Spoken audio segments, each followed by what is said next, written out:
joining us on FutureTV. I'm Linda Tamim, and these are today's top stories. 3 people are killed following a quarrel between 2 men over a woman in the northern city of Jbeil. The United States and Iraq discuss ways to push back against Al-Qaeda. And Syria's armed forces say they have captured Safira, a strategic northern town at the eastern gates of Aleppo. 2 people have been killed following a quarrel between 2 men over a woman in Jbeil, north of Beirut. Security sources also say the father of one of the deceased apparently committed suicide following the incident. The dead include 2 members from the Abu Yunus family and a Syrian.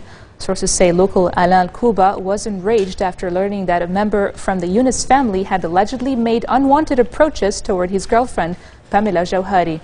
Jauhari told her boyfriend that Tony Abu Yunus had tried to hit on her and was stalking her. While driving Jauhari back home last night, Kuba spotted Abu Yunus and decided to approach the man on the matter. The ensuing quarrel developed into a shootout, which was later joined by Kuba's father, Michel, who was aided by several Syrian nationals. Jauhari was taken into police custody for questioning, and the investigation into the case is ongoing.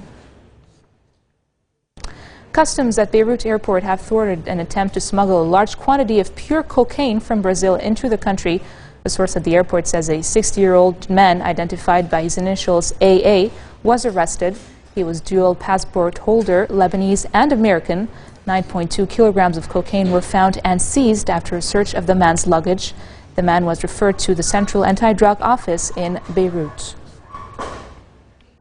2 German citizens have been released after they were kidnapped in Lebanon's Bekaa Valley, but police immediately arrested them on drug trafficking charges, the official national news agency reported. The national news agency says a police unit from the Internal Security Force arrested the Germans on charges of drug trafficking, and a search for the abductors is under the way. The Germans were seized on Friday by unknown gunmen demanding a ransom for their release in what a security official says appeared to be a criminal rather than political act. Lebanon's state news agency says a Lebanese soldier was killed in a firefight to arrest the kidnappers. Lebanon avoided being cut from the India, Middle East, Western Europe Consortium project after Telecommunications Minister Nicolas Sehnawi announced that the country had paid its dues. In the announcement via Twitter, he revealed that the payment was made at 11 a.m. this morning. He tweeted, "The payment problem was solved thanks to a successful coordination with the Minister of Finance." Earlier, Al-Akhbar and Al-Mustaqbal newspaper had warned that Lebanon's internet connection was at threat over its failure to pay its dues to the consortium project.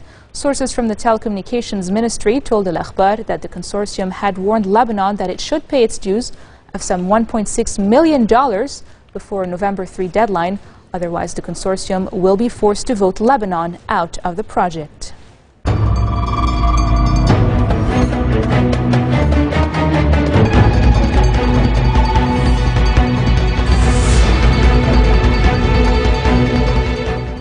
Syria's Air Force strikes Beni south of Damascus as loyalists pressed a fierce bid to crush rebel bastions around the capital.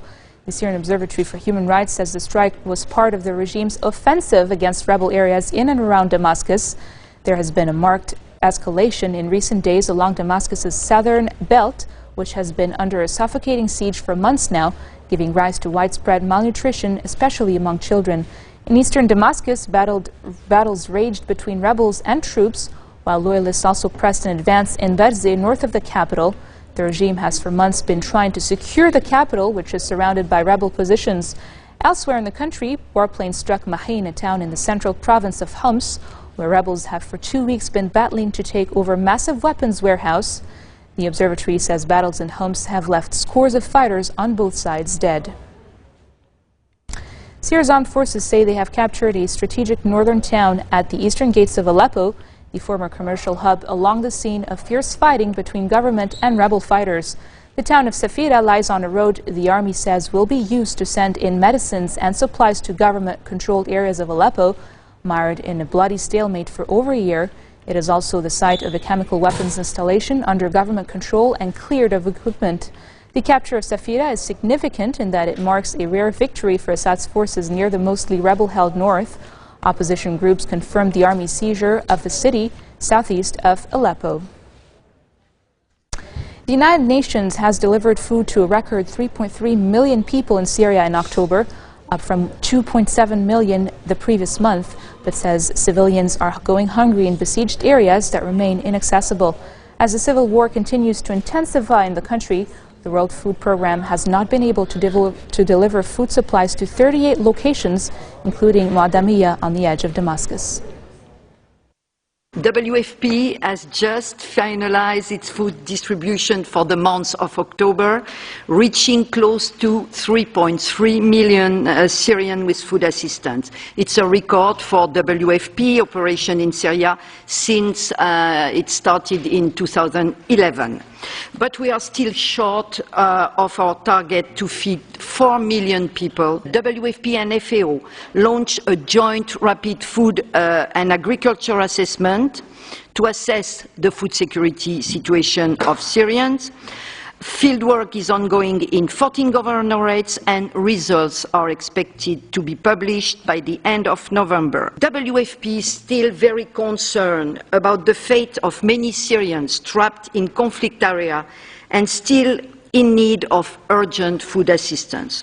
We are monitoring worrying reports of emerging malnutrition among children in besieged areas, and WFP is ready to step up nutrition support if we get access to these hotspots.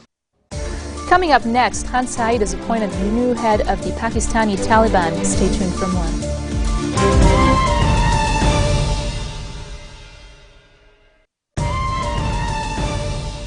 Welcome back. Supporters of former Egyptian President Mohamed Morsi have created a legal team to monitor the proceedings of the trial scheduled for Monday. The former head of state and the country's first democratically elected president is being held in an undisclosed location since he's ousted on July the 4th. Although the military said he is being kept in custody for his own protection, Morsi supporters are demanding the government disclose his whereabouts. When earlier the prosecution questioned Morsi, he refused to answer all questions, referring to himself as the legitimate ruler of Egypt, and refused to recognize the authority of the court that plans to put him on trial. The legal team has been founded for this reason, not to defend the ousted president, they say, but only to monitor the proceedings. And still in Egypt, the country's top TV satirist was pulled off the air a week after he poked fun at the army chief who ousted Islamist President Mohamed Morsi in July. Just before satirist Bassem Youssef's show, the program was due to start. An anchor from the CBC channel said the last episode had caused discontent on the street and violated editorial policy. He said the channel had decided to suspend the show until editorial and commercial disputes with Youssef were resolved. Youssef, known for his fierce jabs at Morsi, returned to his show last Friday following a summer break, poking equal fun at General Abdel Fattah al-Sisi. He rose to fame with a satirical online show after the revolt that swept Mubarak from power.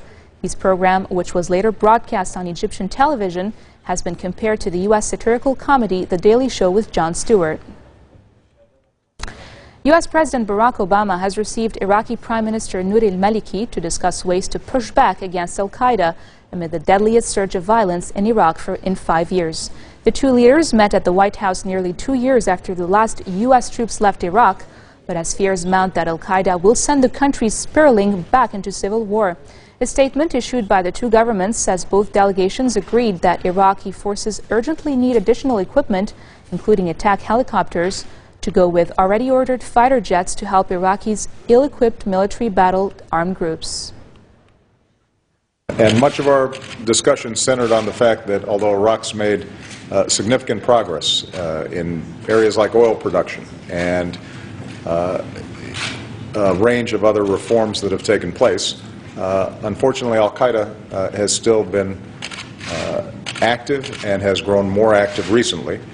So we had a lot of discussion about how we can work together to push back against that terrorist organization that operates not only in Iraq but also poses a threat to the entire region and to the United States. Throughout this discussion, the main theme was that the United States wants to be a strong and effective partner with Iraq, and we are deeply invested in seeing an Iraq that is inclusive, that is democratic, and that is prosperous. And I communicated to the Prime Minister that anything that we can do to help bring about that more hopeful future for Iraq is something that we want to work on. Khan Saeed, also known as Sajna, has been appointed the new head of the Pakistani Taliban after Hikmullah Mahsood was killed in a suspected U.S. drone strike. Saeed was appointed by the Shura, or consultative body of the Tehrik al-Taliban Pakistan, today after getting 43 of 60 votes. Sajna was previously responsible for TTP operations in South Waziristan and a trusted lieutenant of Mahsood. Mahsood's death on Friday came at a crucial moment in Pakistan's efforts to end the group's bloody 6-year insurgency that has left thousands of soldiers, police and civilians dead. Pakistanis say they are angered by the death of Mahsood, one of the most wanted and feared men in Pakistan, previously wanted for $5 million. Now for news around the world in brief. Greeks expressed concern over the killing of 2 people outside the offices of the far-right Golden Dawn Party in a drive-by shooting, raising fears of an escalation of violence in the crisis-wracked country. The men, aged 22 and 27, were gunned down in the Athens northern suburb of Neo Iraklio during the evening rush hour. A third 29-year-old man was seriously injured and is in crucial condition in hospital. 1 person was killed and power supply of about 500,000 households was knocked out by strong wind that hit eastern Canada's Ontario and Quebec. Environment Canada says the wind, with the highest speed of 100 kilometers per hour, was brought by a low-pressure system. The Ontario Power Generation says there are 126,000 customers suffering from a blackout, and the power supply is estimated to restore in the province on Sunday. Officials are planning for massive security measures as the New York City Marathon returns to the streets of the Big Apple this Sunday after a 2-year absence. Last year's 26.2-mile run through the city's 5 boroughs was canceled in the aftermath of Superstorm Sandy, which devastated areas of New York about a week before the race.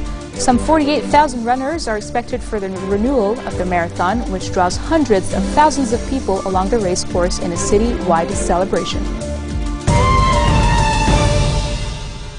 And still in the United States, FBI agents are probing the background and possible motivation of a man who opened fire at a packed terminal at Los Angeles International Airport and shot dead an unarmed federal agent. Authorities identified the suspected shooter in Friday's attack as Paul Anthony Ciancia, 23, and said he was shot and wounded by police in an exchange of gunfire at the airport's Terminal 3. Late on Friday, FBI agents armed with a search warrant combed through Ciancia's home in the Los Angeles area. The shooter was armed with an assault rifle and touched off panic and chaos at one of the world's busiest airports. Hundreds of travelers ran frantically for safety or drove for cover behind luggage as loud alarms blared. The gunman, a U.S. citizen who appeared to be acting alone, pushed through the screening gates and ran into an area where passengers board flights before law enforcement officers caught up with him in a food court, shot him at least once, and took him into custody. Germany and Brazil have circulated a draft resolution to a UN General Assembly committee that calls for an end to excessive electronic surveillance, data collection, and other gross invasions of privacy.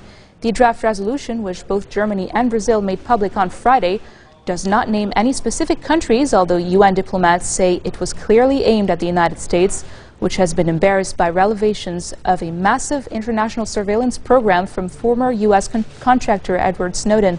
The German-Brazilian draft would have the 193-nation assembly declare that it is deeply concerned at human rights violations and abuses that may result from the conduct of any surveillance of communications.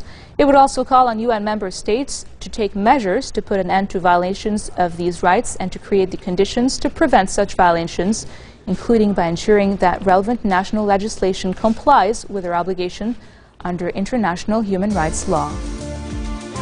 This marks the end of our bulletin for today. Now let me remind you of our headlines. 3 people are killed following a quarrel between 2 men over a woman in the northern city of Jbeil. The United States and Iraq discuss ways to push back against Al-Qaeda. And Syria's armed forces say they have captured Safida, a strategic northern town at the eastern gates of Aleppo. Those were your weekend headlines from us here at Future Television. We'll be back again tomorrow with more updates. Don't miss it.